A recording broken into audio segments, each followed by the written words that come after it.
첫 번째 수필이란 무엇일까요? 수필은 붓 가는 대로 쓴 글이라는 뜻으로 글쓴이가 일상생활의 경험에서 얻은 생각과 느낌을 특정한 형식에 얽매이지 않고 자유롭게 쓴 산문 문학을 수필이라고 합니다. 수필의 뜻은 우리가 일상생활에서 얻은 경험을 자유로운 형식으로 쓴 글이라고 생각하시면 되는데요. 우리가 평소에 접할 수 있는 일기문, 편지글, 독후감, 기행문 등이 모두 수필에 들어가는 종류들입니다. 그렇게 자유로운 형식으로 글을 쓸 수 있다는 것입니다.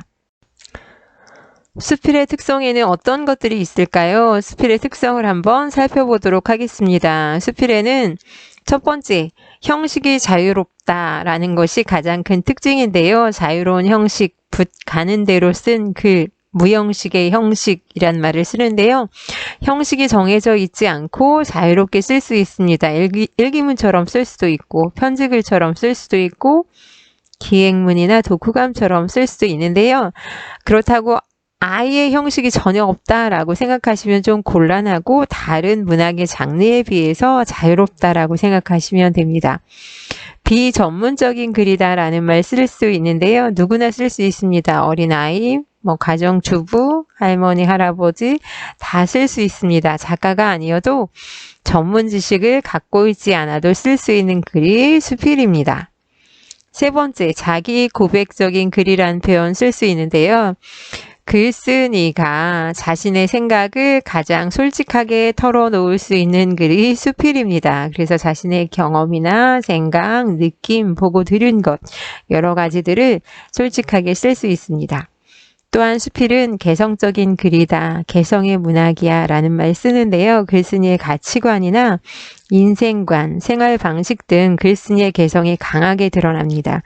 글 쓰는 방식에서도 글쓴이의 개성이 잘 드러납니다. 문체를 통해서도 개성이 드러난다는 말 쓸 수 있습니다. 또한 교훈적인 글이라는 말 쓸 수 있는데요. 글쓴이의 경험이나 깨달음을 통해서 독자가 교훈을 얻을 수 있는 글이 수필입니다. 그리고 신변잡기적인 글이란 말 쓸 수 있는데요. 신변잡기 그러면 자기 몸이 처해 있는 주위에서 일상 일어나는 일을 말하는데 그것을 글로 쓴 것을 수필이라고 할 수 있습니다. 우리 주변에서 일어나는 일들을 글로 썼다라고 생각하시면 됩니다. 또한 소재에 제한이 없어서 우리 주변에 있는 모든 것이 소재가 될 수 있습니다. 그 외에도 유머와 위트의 문학이다. 재미있게 재치가 드러나는 글을 쓸 수도 있기 때문에 유머와 위트의 문학이야 라는 말도 수필의 특성으로 이야기할 수 있습니다. 그렇다면은 수필의 종류와 특징에는 어떤 것들이 있을까요? 수필은 크게 경수필과 중수필로 나눕니다. 경수필은 내용이 좀 가벼운 수필이라면 중수필은 조금 더 무거운 내용인 경우 중수필이라는 말을 쓰는데요. 경수필의 뜻은 일상생활에서 경험한 내용과 느낌, 생각 등을 가볍게 표현한 수필, 우리가 편하게 읽을 수 있는 내용들 경수필이라고 생각하시면 되는데요. 경수필의 소재는 주로 개인적인 경험, 개인적인 체험, 개인적인 생각 등이 소재가 되는 경우가 많고요. 경수필의 성격은 되게 감정적이고 주관적이고 개인적이고 고백적이고 체험적이야, 신변잡기적이야, 일반적인 우리 수필의 특성에 드러나는 요소들이 잘 드러난다고 생각하면 됩니다. 특징은 글쓴이의 경험을 자유롭게 표현한 것이 경수필이고 문체가 가볍고 부드럽습니다. 대체로 글 표현에 내가, 나라는 표현이 드러납니다. 또한 세부 종류, 경수필의 종류로 편지글, 일기문, 기행문, 수기 등이 있습니다. 우리가 조금 전에 살펴본 수필의 대체적인 모습이라고 생각하면 되겠습니다. 수필의 종류에는 경수필 외에 중수필이 있습니다. 무거운 내용이라고 하였는데요. 뜻은 시사적이고 사회적인 문제에 대한 글쓴이의 의견을 논리적으로 쓴 글입니다. 그래서 조금 더 경수필보다는 내용도 무겁지만 글도 체계적으로 구성하는 경우가 많은데요. 소재는 시사적이고 사회적인 문제를 소재로 삼아서 글을 쓰는데 성격도 시사적이고 사회적이고 경수필이 주관적이라면 조금 더 객관적이고 지적이고 철학적이고 논리적으로 글을 쓰는 경우가 많습니다. 그래서 가끔은 중수필 중에는 일부 이게 논설문인가 라고 착각이 들 만큼의 그 성격을 지니고 있는 글도 있습니다. 논리적으로 글을 전개해 나가기 때문에. 특징으로 주장과 근거를 논리적으로 제시합니다. 주장과 근거라는 것 때문에 약간 논설문적인 요소가 드러나잖아요. 그래서 가끔 혼동을 일으키는 중수필도 있습니다. 문체가 무겁고 딱딱하고 대체로 나라는 표현을 쓰지 않습니다. 또한 세부 종류에는 칼럼이나 평론 등이 있습니다. 그렇다면 수필을 어떻게 읽는 것이 좋을까요?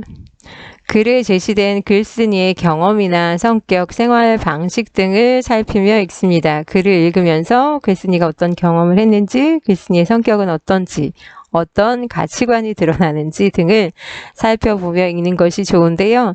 글쓴이의 인생관이나 가치관을 파악하고 자신의 생각과 비교해 봅니다. 난 이렇게 생각하는데 글쓴이는 다르다거나 또는 나와 비슷한 점은 어떤 점이 있는지 살펴볼 수 있고요.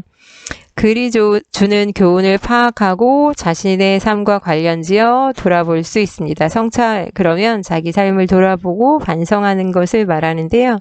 글쓴이가 그 글을 통해서 독자들에게 주고자 하는 깨달음이 무엇인지 살펴보고 내 삶과 연결지어서 적용해 보면 좋을 것 같습니다. 또한 문체나 표현에서 드러나는 글쓴이의 개성을 살피면서 읽는 것이 좋습니다. 글쓴이의 개성이 성격이나 가치관 등에서도 드러나지만 문체는 글투를 이야기하거든요. 글도 부드럽게 쓸 수도 있고 딱딱하게 쓸 수도 있고 수식어구를 많이 쓸 수도 있고 적게 쓸 수도 있고 강하게 쓸 수도 있고 부드럽게 쓸 수도 있는데 문체가 사람들마다 다 다릅니다. 그래서 문체나 표현상 드러나는 것을 통해서도 글쓴이의 개성을 파악해 볼 수 있습니다. 또한 수필 읽기의 의미, 수필을 읽으면 어떤 점들이 좋을지 한번 살펴보겠습니다. 글쓴이의 경험과 생각을 접하며 자신의 삶에 대한 깨달음을 얻을 수 있습니다. 또한 인간과 사회에 관심을 갖고 깊이 생각해 보는 계기가 될 수 있습니다. 수필을 읽으면 또한 글쓴이의 가치관이나 인생관을 자신의 것과 비교함으로써 성숙해지고 발전하는 계기로 삼을 수 있습니다. 수필과 소설의 공통점과 차이점을 한번 살펴보도록 하겠습니다. 수필과 소설의 공통점을 먼저 살펴본다면 산문문학이라는 것, 줄글로 되어 있다는 것은 공통점이고요. 독자에게 감동과 교훈을 줄 수 있다는 것도 공통점입니다. 문학의 장르로 감동이나 교훈을 주는데 그것을 구분해 보자면 수필이 조금 더 깨달음, 교훈을 주는 경우가 많고 소설은 감동을 주는 측면이 조금 더 강합니다. 둘 다 인간의 삶을 바탕으로 하여 쓴다는 것은 수필과 소설의 공통점입니다. 그렇다면 수필과 소설의 차이점에는 어떤 것들이 있을까요?